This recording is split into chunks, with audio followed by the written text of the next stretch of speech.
Vamos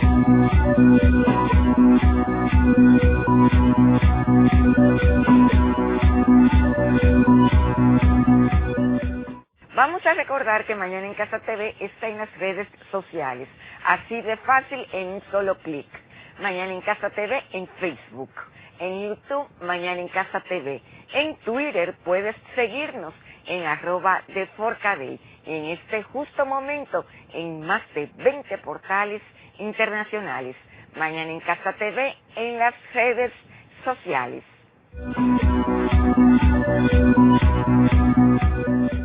Ahorita Cristina hablaba de la Constitución de la República y el lema de la Carta Magna era Dios, Patria y Libertad.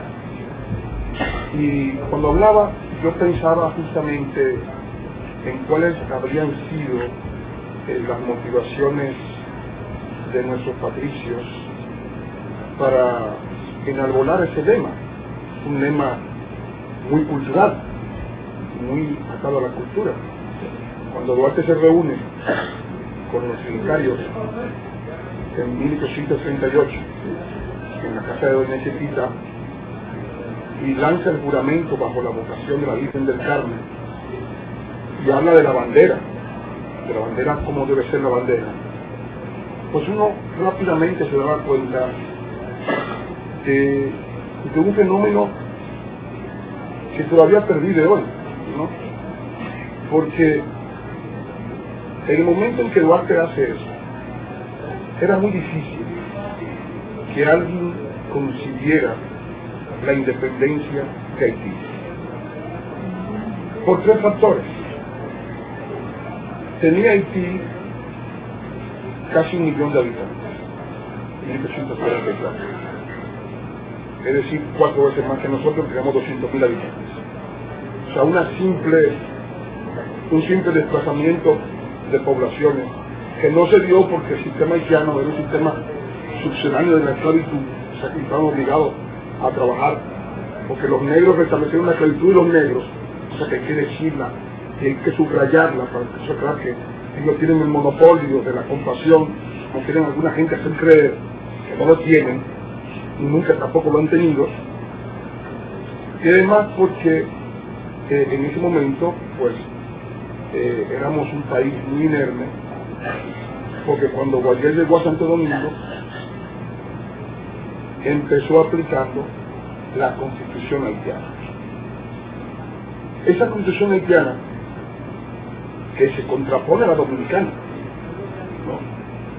Por razones muy diversas, pero que una es respetuosa y la otra no. La haitiana, en su artículo primero, decía que el imperio de Haití, fundado por Jean-Jacques Dessalines, terminaba en el mar, y que la Saona y Samaná eran parte de ese imperio, o sea que desconocía la posesión dominicana del territorio. Lo primero.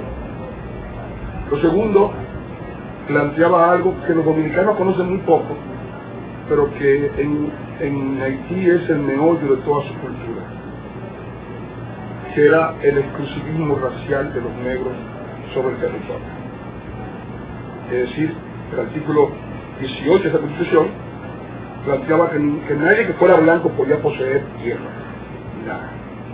Y eso evidentemente planteó la expulsión de muchas familias dominicanas que habían llegado incluso mucho antes que los franceses hubiesen fundado San Domingue, que se fundó en el siglo XVIII, y no en las postrimerías del XV, como lo fue Santo Domingo, porque toda la isla fue española de 1492 hasta 1697, que se funda Santo Domingo. Haití es un fenómeno que comienza a formarse en el siglo XVIII. En 1800 habían aquí 13.000 personas, todas extranjeras. O sea que de 1800 hasta 1804 es que funciona. Pero toda la etapa anterior, eso fue lo que hoy es Haití, eso fue Mayajá, La Yaguana, nuestra Puerto Príncipe fue la Verapaz, y Santa María del Puerto al norte. Eso eran provincias tan contemporánea como Asua, como Seibo, como Santiago, como Santo Domingo, porque eran parte de una misma unidad territorial. Pues bien, cuando surge esta constitución, inmediatamente se plantea ya un conflicto, porque se plantea el conflicto territorial de que el Estado vecino que ha surgido antes desconoce al Estado próximo, que es Santo Domingo. Aquel era Santo Domingo, no era Haití. Haití es un nombre que se han inventado para darle una antigüedad que no tiene tampoco, porque muchos haitianos dicen que Colón llegó a Haití, que no llegó a Santo Domingo ni a la Española, y que los dominicanos fueron unos tipos que se metieron ahí, ocuparon eso ahí, unos extranjeros metieron ahí, y le robaron el edificio a los haitianos negros, que eran a los haitianos indios. Una mitología que realmente, porque si ustedes se leen, por ejemplo, al explorador haitiano Alberto Pompao, se dan cuenta que todavía los indígenas aquí lo repiten, ese disparate, de que ellos son anteriores a los dominicanos. Todo eso ha creado una confusión tremenda entre ellos. Pero bien, el hecho es que su constitución de la República prácticamente implicaba borrar lo que aquí existía, que tenía ya más de 2 siglos de existencia antes de que ellos comenzaran a formarse. Ese factor, el factor legal, funcional, va a impulsar la invasión, la ocupación se da, ¿verdad? En la ocupación muchas familias dominicanas emigran a Cuba. Allí fueron conocidos como los civilizadores porque llegaron a familias con más educación.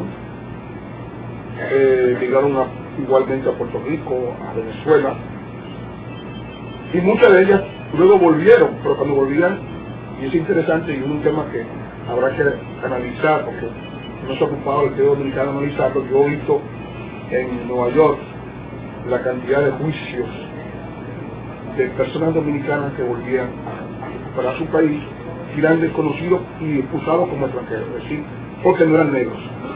Entonces, eso evidentemente crea un factor de envenenamiento nacional terrible, y Duarte por eso plantea la teoría de la unidad de las razas. O sea, la visión dominicana no es una visión de raza, que dominicano es más que negro, más que blanco, más que mulato. Cualquiera puede ser dominicano, no está ligado a una biología. Pero en Haití no, en Haití la biología juega un papel importante y separa a las personas. Y hay, desde luego, interés de los haitianos en importar esos prejuicios que han degradado su sociedad hacia la República Dominicana actual. Oye, ese factor hace que Duarte conciba el lema de Dios, patria y libertad.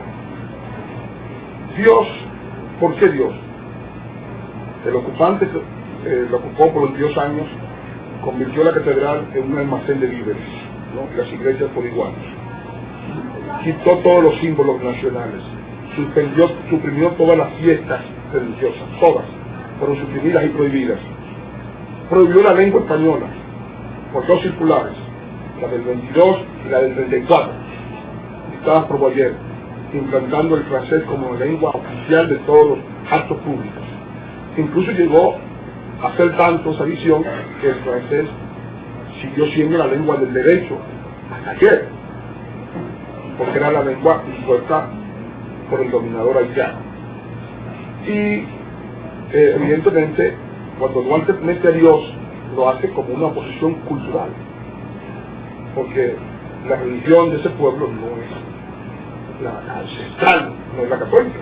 O sea, ahí Dios está como una oposición. La propia bandera es parte de esa oposición. Una cruz blanca, es la única bandera que tiene una cruz blanca. Una cruz blanca ¿contra quién? Contra la Malagüedó, contra la Tiraguedó, contra Bunca Galle, contra todas esas 700 loaces, ¿no?, que forman parte de esa teogonía, ¿no? O sea, era una oposición cultural también planteada en términos ya doctrinales. Cuando se consigue el escudo, se coloca una cruz adicional al escudo y una Biblia abierta, también como una visión de contraste al aspecto medular que forma la identidad haitiana, que es el vudú. El vudú y el creol son los dos pilares de la identidad haitiana. Y luego, cuando se analiza los demás elementos, ¿no? El rojo del sacrificio, de la sangre, el azul de la paz, uno se da cuenta de los demás elementos. O sea, patria, que es el espacio donde esas dos cosas, el sacrificio y la paz, deben darse, se da entre los frades, entre los hermanos, entre los dominicanos, y libertad de la dominación extranjera. O sea que la propia bandera tiene una significación cultural, está concebida como un elemento de oposición a esa dominación. Entonces, esa visión permitirá, ¿verdad?, los dominicanos, aún con todas las desventajas, la desventaja demográfica, la desventaja militar. Ellos tenían 50.000 hombres bajo armas, nosotros teníamos 10.000, 20 contra 1. La desventaja económica, la economía haitiana era 13 veces mayor que la dominicana. Con esos tres factores, el económico, el militar y el demográfico, en contra, factores que en algún momento hicieron que una parte del liderazgo nacional pensara que la única forma de contener las ambiciones de un enemigo avieso, hostil, implacable, inconsecuente, era una anexión o una protectorado, o se dé una porción del territorio. O sea, pararon tres opciones: o nos anexionamos, o cedemos una porción del territorio, o nos ponemos bajo la protección de otro Estado, como se hacía en aquella época.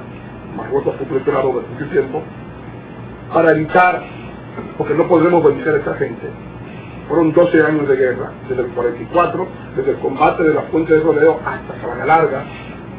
O sea, se llegó a forjar un pesimismo de que no había posibilidad de vencer a un enemigo que estaba tan cerca, era tan numeroso, que tenía ventajas tan claras, que una parte de los hombres de mayor edad, porque Santana, Páez tenían más de 40 años, eran viejos, los que tenía 25, 28, es decir, pensara que la única forma era que una potencia asumiera la defensa nacional y que nos pusiera a buen recaudo de esas ambiciones